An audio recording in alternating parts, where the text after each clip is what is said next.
Assalamualaikum warahmatullahi wabarakatuh. Welcome back to our channel. Hope you all are good at your home and doing great. So आज के video में मैं जो है आप लोगों के क्वेश्चंस जो मोस्टली आपके 10th एग्ज़ाम्स और 11th एडमिशन्स और 11th की पढ़ाई और आपके करियर से रिलेटेड है उसके जो है आंसर्स देखने वाली हूँ. सो वीडियो जो है एंड तक ज़रूर देखिएगा. होपफुली आपकी बहुत हेल्प होगी इसमें.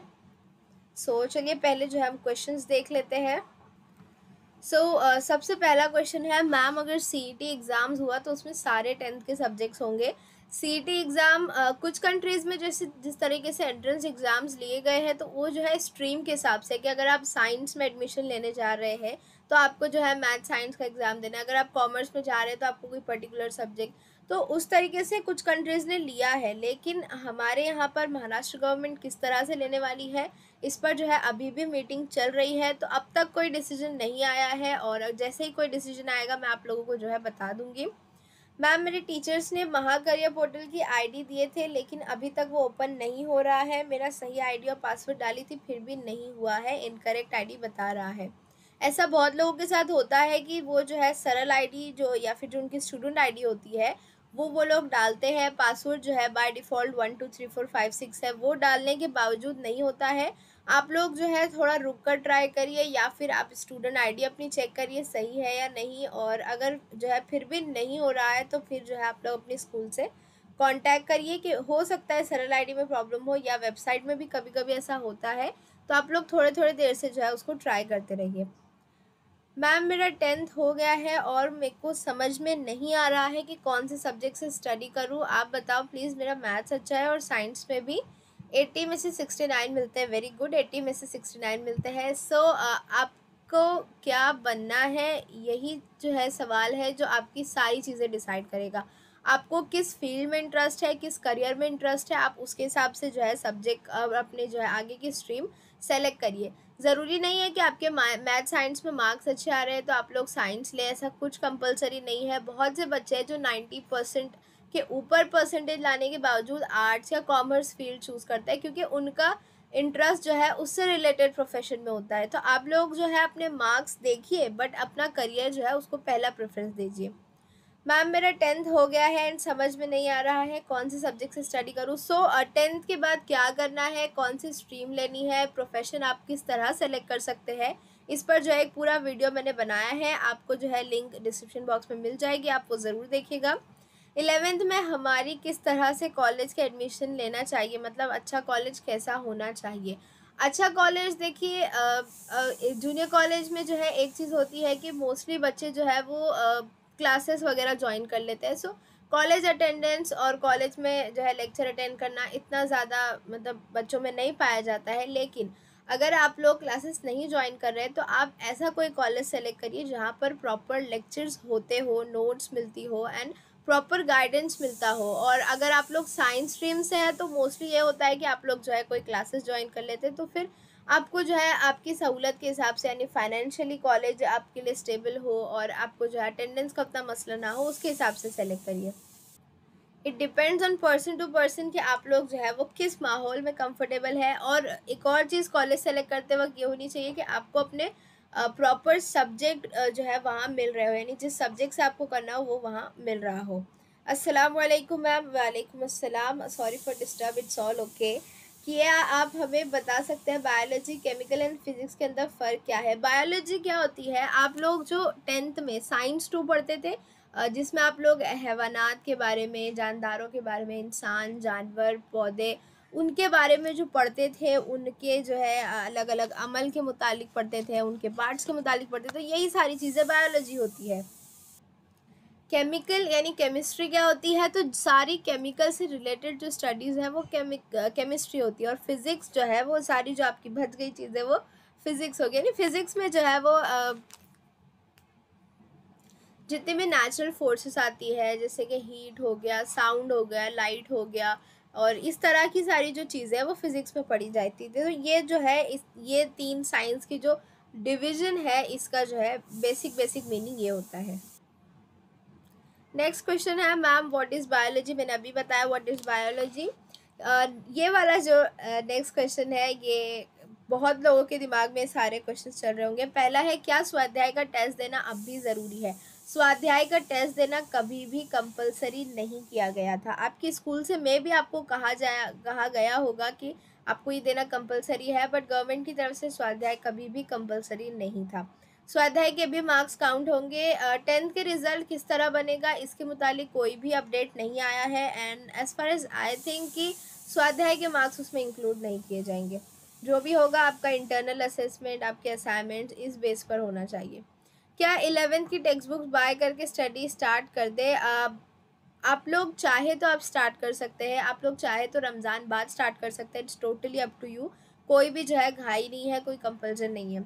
क्या कोई एग्ज़ाम देना होगा 11th एडमिशन के लिए? सीईटी के मुतालिक कहा जा रहा है, लेकिन कोई कंपलसरी जो है या फिर कोई प्रॉपर नोटिस या जो है लेटर नहीं आया है गवर्नमेंट की तरफ से कि एंट्रेंस एग्ज़ाम होंगे। 11th में आर्ट्स कॉमर्स पीसीबी ले या PCM, what is better for becoming IAS और आईपीएस? आईएएस और आईपीएस के लिए आपको यूपीएससी एग्ज़ाम या एमपीएससी एग्ज़ाम देना होता है, और इनके जो सब्जेक्ट्स होते हैं वो आर्ट्स की फील्ड से जो है काफ़ी हद तक कॉमन होते हैं। तो इसीलिए आप लोग अगर आर्ट्स स्ट्रीम से जा रहे हैं तो यूपीएससी आप लोगों के लिए थोड़ा आसान होगा, क्योंकि हिस्ट्री है, ज्योग्राफी है, पॉलिटिक्स है, सोशियोलॉजी है, यानी सोसाइटी की जो स्टडी है वो, इकोनॉमिक्स है, तो ये सारे सब्जेक्ट्स आर्ट्स में और यूपीएससी में कॉमन होते हैं।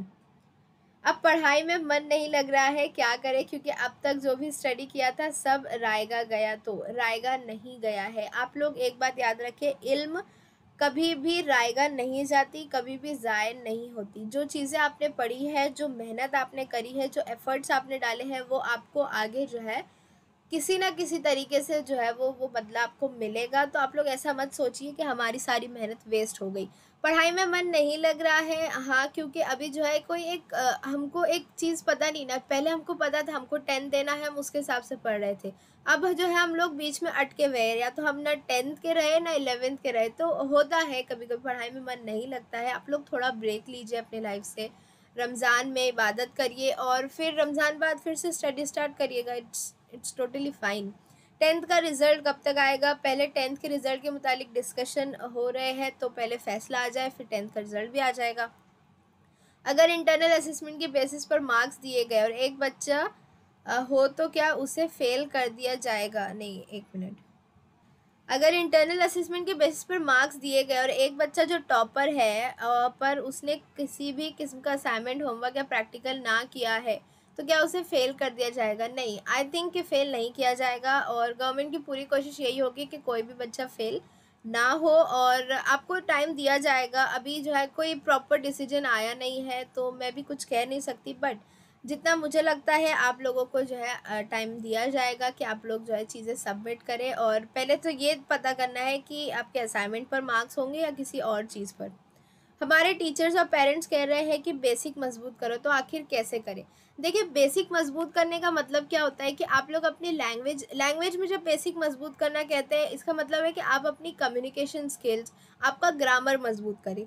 कोई सब्जेक्ट में आपको बेसिक मजबूत करने के कहा जाता है, तो उसका मतलब है कि उसकी जो बेसिक चीज़ें, यानी अगर आपको मैथ्स की बात करें तो आपको जो बेसिक चीज़ें हैं, जो अलग अलग इक्वेशन सॉल्व करना, जो छोटी छोटी इक्वेशन सॉल्व करना, और जमा, नफ़ी, ज़र्ब, तक़सीम, और जो है पहाड़े, और कुछ जो बेसिक चीज़ें होती हैं मैथ्स में, जो कि हर क्लास में जो है वो कहीं ना कहीं काम आती है, वो सारी चीज़ें आनी चाहिए। अगर आप साइंस में हो तो आपको जो है साइंस के बेसिक, यानी साइंस के जो टर्म्स है, जो बेसिक चीज़ें हैं, जो पार्ट्स है, और जो अमल होते हैं, वो सारे जो आपको मालूम होना चाहिए कि ये किस चीज़ को कहा जाता है।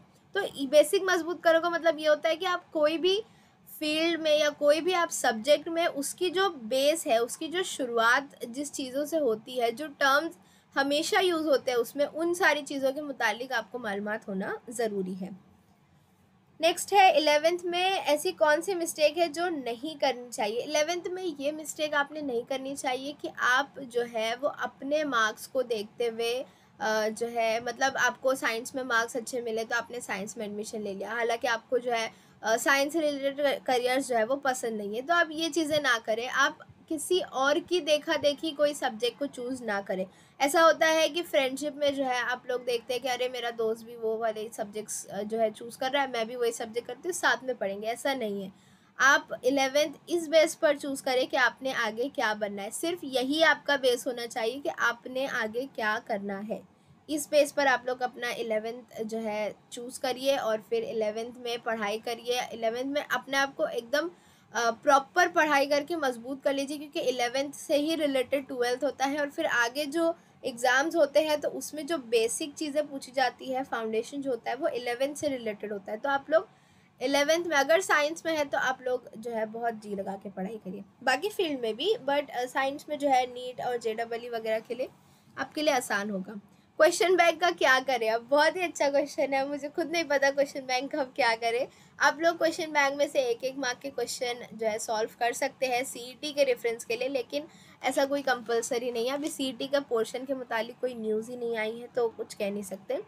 कुछ मत करिए, उस फाइल को संभाल के रखिए कुछ देर तक। मैम रिजल्ट कब आएगा और कैसे होगा, रिजल्ट का परसेंटेज कैसा होगा? इस पर मीटिंग अभी चालू है। कोई नई अपडेट आएगी या कोई नई डिटेल आएगी तो मैं आप लोगों को बता दूंगी। क्या सर्दी खांसी के डॉक्टर बनने के लिए कोई एंट्रेंस एग्ज़ाम देना पड़ता है, और ऐसे डॉक्टर बनने के लिए कितने ईयर की पढ़ाई करनी पड़ती है?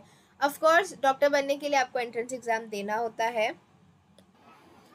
आपको जो है डॉक्टर बनने के लिए नीट का एग्ज़ाम देना ज़रूरी है। और हर डॉक्टर, यानी आप मतलब डॉक्टर्स में भी बहुत वैरायटी के डॉक्टर्स, बहुत किस्म के डॉक्टर्स होते हैं, फिर यूनानी, आयुर्वेदा, तो उसके हिसाब से जो है वो ईयर उस पर डिपेंड करता है। इंग्लिश स्पीकिंग में इम्प्रूव कैसे करें और नीट की अच्छी प्रिपरेशन कैसे करें? 11th की स्टडी स्टार्ट करने से पहले कौन सी बेसिक चीज़ों पर ध्यान दें? इंग्लिश स्पीकिंग में इम्प्रूव आप कैसे कर सकते हैं? आप लोग बात करिए इंग्लिश में।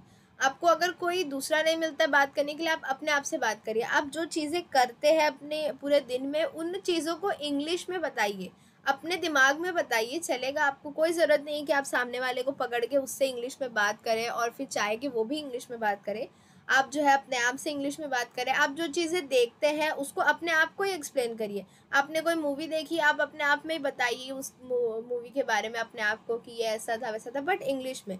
इंग्लिश पढ़ना अलग चीज़ होती है और इंग्लिश स्पीकिंग अलग चीज़ होती है। आप इंग्लिश पढ़कर अपनी वोकैबुलरी बढ़ा सकते हैं, आप अपनी रीडिंग स्किल्स बढ़ा सकते हैं, आपकी राइटिंग स्किल्स भी अच्छी होगी। लेकिन जब तक आप इंग्लिश बोलेंगे नहीं, आपकी स्पीकिंग इम्प्रूव नहीं होगी। तो बोलिए, जितना हो सकता है उतना बात करिए इंग्लिश में। नीट की अच्छी प्रिपरेशन, आपको बहुत से चैनल, बहुत सी क्लासेस मिल जाएगी नीट के लिए। और 11th की स्टडी स्टार्ट करने से पहले कौन सी बेसिक चीज़ों पर ध्यान दें? तो आप लोग जो है जिस स्ट्रीम में जा रहे हैं, जैसे अगर आप साइंस ले रहे हैं तो आपको साइंस की, जैसे मैंने अभी साइंस और मैथ्स के बेसिक्स बताया। अगर आप कॉमर्स में जा रहे हैं तो कॉमर्स की कुछ बेसिक टर्म्स होती है, जो है इकोनॉमिक में या बाकी भी सब्जेक्ट्स में जो कुछ बेसिक चीज़ें होती है कि ये किस चीज़ को क्या कहा जाता है, ये चीज़ें आप लोग जो है वो कर लीजिए तो आपके लिए काफ़ी आसानी होगी। और आर्ट्स में भी उसी तरीके से है कि किस चीज़ को क्या कहा जाता है, क्योंकि आप लोग अलग अलग मीडियम से आ रहे हैं और अब 11th से आगे आपकी इंग्लिश मीडियम में पढ़ाई होगी। तो आप लोग इस चीज़ पर ध्यान दें कि किस चीज़ को या किस टर्म को, किस पीरियड को इंग्लिश में क्या कहा जाता है। कॉमर्स की बुक 11th की चाहिए आपको, तीनों स्ट्रीम की बुक्स जो है ebalbharti.com पर मिल जाएगी। डाउनलोड करने का तरीका मैंने लास्ट वीडियो में बताया है, आप देख लीजिएगा। सॉल्यूशन चाहिए आपको ऑनलाइन और यूट्यूब पर भी जो है बहुत से चैनल मिलेंगे, ऑनलाइन आपको वेबसाइट्स भी मिलेगी जहाँ पर आपको जो है वो सॉल्यूशन मिल जाएंगे। 10th के पेपर नहीं होंगे पर क्या अब मैं कौन से सब्जेक्ट से पढ़ाई करूँ? 10th के पेपर नहीं होंगे, एग्ज़ाम्स कैंसिल हो चुके हैं। कैसे रिज़ल्ट बनेगा वो आगे जो है बताया जाएगा। आप किस सब्जेक्ट से पढ़ाई करें? अगर आप चाहें तो आप 11th की पढ़ाई स्टार्ट कर सकते हैं। क्या CET एग्ज़ाम में आंसर गलत होने पर मार्क्स माइनस होंगे और हमें कौन से सब्जेक्ट पढ़ने हैं? इसमें आप वीडियो बनाएं ना कि हम MCQs कैसे पढ़ें, हर सब्जेक्ट में कैसे पढ़ें, मराठी हिंदी लैंग्वेज में भी प्लीज़ बताइए। पहली बात कि CET के मुतालिक अभी कोई भी प्रॉपर जो है फ़ैसला नहीं आया है कि वो कब होगा, क्या होगा, किस तरीके से होगा, उसकी मार्किंग स्कीम क्या है, उसका पोर्शन क्या है। तो इसीलिए जो है वो किसी को भी क्लियर मालूम नहीं है कि क्या होगा। तो आप लोग बस अपने जो साइंस है, मैथ्स है और हिस्ट्री ज्योग्राफी है उसके एक मार्क के क्वेश्चन पढ़ते रहिए या रीड करते रहिए अगर आप चाहें तो। और लैंग्वेजेस में तो ऑब्जेक्टिव बेस्ड पेपर ही किस तरह बनेगा उसी का अंदाज़ा नहीं है, तो मैं आप लोगों को जो है आगे बता ही नहीं सकती किस तरह से पढ़ना है। तो देखते हैं, कुछ थोड़ा टाइम इंतज़ार करके, हो सकता है डिस्कशन होकर कंप्लीट जो है फैसला आ जाए। मैम कहीं पेपर ना हो जाए, बोर्ड का कैंसिल हो तो क्या फिर से कुछ ना हो गया? नहीं, बोर्ड्स नहीं होंगे 10th के, कुछ और वो लोग सोल्यूशन निकालेंगे बट बोर्ड्स फिर से नहीं होंगे। अस्सलामुअलैकुम। वालेकुम अस्सलाम। मैम सीटी एग्ज़ाम की प्रिपरेशन करना है या हम 11th की स्टडी चालू रखें? बहुत बड़ा क्वेश्चन है ये, और ट्रस्ट मी मुझे सच में नहीं पता है कि आप लोगों को इसका आंसर मैं किस तरह करूं कि जो है सीईटी होगा कि नहीं होगा कुछ अंदाज़ा भी नहीं है, और 11th की स्टडी चालू रखें तो आप लोग एक एक चैप्टर 10th का रीड करते रहा करें, और 11th की स्टडी आप पर है, आप अभी चालू करें, रमज़ान बाद चालू करें, it's up to you. Ma'am क्या बोर्ड एग्ज़ाम होगा? नहीं होगा। क्या होगा तो कैसे पढ़ाई करना है? अरे होगा ही नहीं, ट्रस्ट मी। बोर्ड एग्ज़ाम्स अब जितना सिचुएशन को भी देखा जाए और गवर्नमेंट के डिसीजंस को भी देखते हुए जो है ये चीज़ तो पक्की है कि बोर्ड एग्ज़ाम्स नहीं होंगे। किस तरह से आगे होगा वो जो है देखेंगे। मैम फ़िज़िक्स यानी क्या फ़िज़िक्स होता है? मैंने फ़िज़िक्स बताई अभी क्या होता है। फ़िज़िक्स में जो है सारे natural elements, heat, sound, light, ऐसी सारी चीज़ें जो है पढ़ी जाती है। हमारा जो होमवर्क हमें मिला था जैसे science journal, ST, PT, DS, वो हम करें या डायरेक्ट 11th की स्टडी करें? अब देखिए ऐसा हो सकता है कि उनके बेसिस पर आपको जो है मार्क्स मिले 10th में, या 10th के रिज़ल्ट में इन चीज़ों के मार्क्स या ग्रेड इंक्लूड किया जाए। तो आप लोग जो है करिए कंप्लीट, या फिर थोड़ा रुक जाइए, जो है कुछ दिनों में या एक आध डेढ़ हफ्ते में जो है वो आ जाएगा डिसीजन इंशाल्लाह कि किस तरह से 10th का रिज़ल्ट बनेगा। तो आप लोग जो है फिर वो कंप्लीट कर लीजिएगा अगर उसके मार्क्स इंक्लूड होने। मैम हम इस केमिस्ट्री में क्या स्टडी करना? What is chemistry? Chemistry is all about chemical, और जितनी भी केमिकल चीज़ें होती हैं वो सारी जो है केमिस्ट्री में पढ़ी जाती है। अस्सलाम वालेकुम। वालेकुम अस्सलाम। Ma'am I want to ask that कि मिस जो एसएससी के एग्ज़ाम कैंसिल हुए थे, ये सिर्फ कैंसिल हुए हैं, हमें 11th में प्रमोट नहीं किया जाएगा क्या? बहुत ही अच्छा क्वेश्चन है। यस, एग्ज़ाम सिर्फ कैंसिल हुए, आपको प्रमोट नहीं किया जा रहा है। कैसे अभी रिज़ल्ट बनेगा, कैसे 11th एडमिशन्स होंगे, ये सारी जो है अभी टॉपिक अंडर डिस्कशन है। Science 11th admission Urdu medium, science क्या कोई भी स्ट्रीम ले लीजिए, 11th के एडमिशन के मुतालिक अभी कोई भी डिटेल नहीं आई है, जैसे भी आएगी मैं आप लोगों को बता दूंगी। Ma'am I have to ask that any CT exam declare for promote class 11? No, it's not declare, no decision have made by government. कोई प्रॉपर जो है लेटर नहीं आया है, बस एक बात कही गई थी कि हो सकता है सीटी का एग्ज़ाम लिया जाए, उस पर वो लोग अभी डिस्कशन कर रहे हैं। मैम मुझे समझ नहीं आ रहा है कि मैं कौन सा सब्जेक्ट लूँ, आर्ट्स, कॉमर्स या साइंस। मुझे खुद को नहीं पता कि मैं किस फील्ड में जाने के लिए बेटर हूँ। जब आपको नहीं पता होता है कि आप किस फील्ड में जाने के लिए बेटर है या आपको कौन सी फील्ड में अपना करियर बनाना है, तो बी विथ योर फैमिली। आप अपनी फैमिली के साथ बैठिए एंड देन उनसे बात करें, उनसे डिस्कस करें और फिर जो है फाइनल करें। और जो है आप लोग मेरा लास्ट वीडियो जो करियर गाइडेंस पे था वो भी देखिए, उससे भी आपको हेल्प हो जाएगी। सर मुझे 10th, सर नहीं मैं मैम हूँ। आप लोग कितने सारे लोग ऐसा करते हैं, सर लिख देते हैं, आप लोगों को आवाज़ से भी नहीं समझ आता है क्या? ओके मुझे 10th क्लास उर्दू मीडियम का मैथ्स 1 मैथ्स 2 का पेपर सोल्यूशन वीडियो दो ना। सो आप लोग जो है जो प्लेलिस्ट है वहाँ से आप लोग जो है वीडियो देख सकते हैं। सो यहाँ पर जो हमारे क्वेश्चन एंड होते हैं, होपफुली 10th और 11th के बीच अटके जो बच्चे हैं उनके सारे डाउट्स क्लियर हो गए होंगे इस वीडियो से। अगर फिर भी आपको कोई कन्फ्यूजन है तो नीचे कमेंट करिए, अपने फ्रेंड्स और क्लासमेट्स के साथ वीडियो शेयर ज़रूर करिएगा, लाइक करिएगा, and thank you very much for watching. Bye bye.